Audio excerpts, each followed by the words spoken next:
Garvey was now a person who had come down in the world.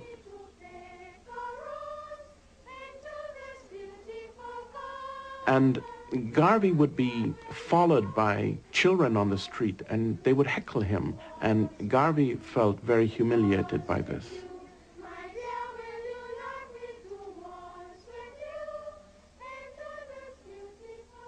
Garvey relocated to London in 1935.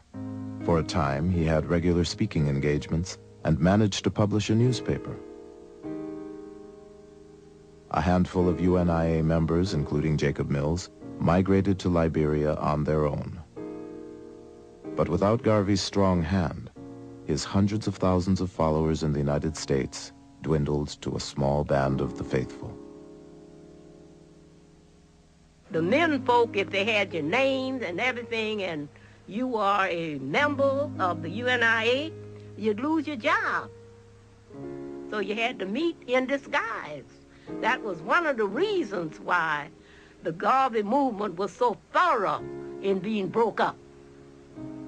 You couldn't say, I'm a UNIA member, I'm Marcus Garvey. You whispered it, Marcus Garvey. You could not speak his name. Garvey was alone in London. The asthma and heart disease that had plagued him in prison began to worsen.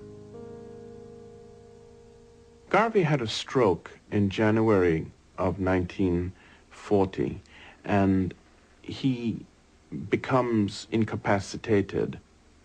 George Padmore, who was a columnist for the Chicago Defender, had heard a rumor that Garvey had died, and instead of confirming this, he published a premature obituary.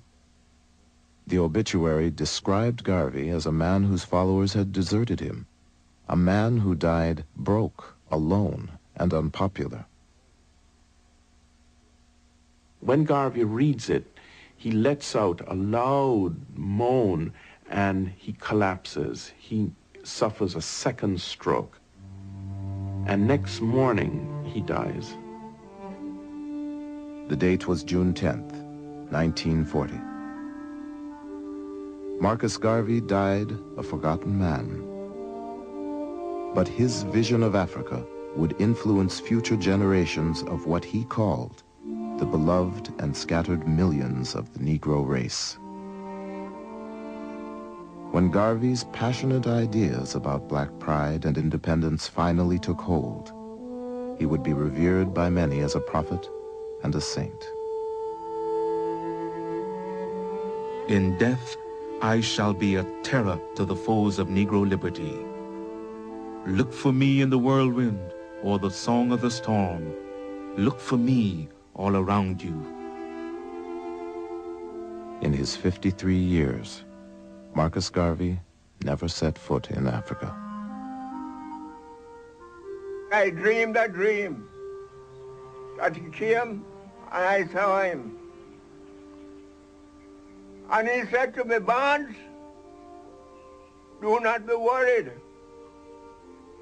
for everything is working according to plan. I am not dead. I am only sleeping.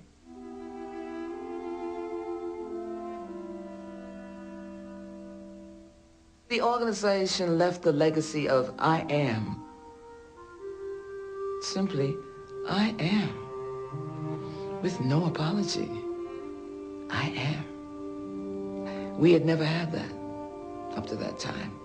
We belonged to churches where we sang, but Garvey made you stand tall and quiet, looking into the future. And that's a great legacy.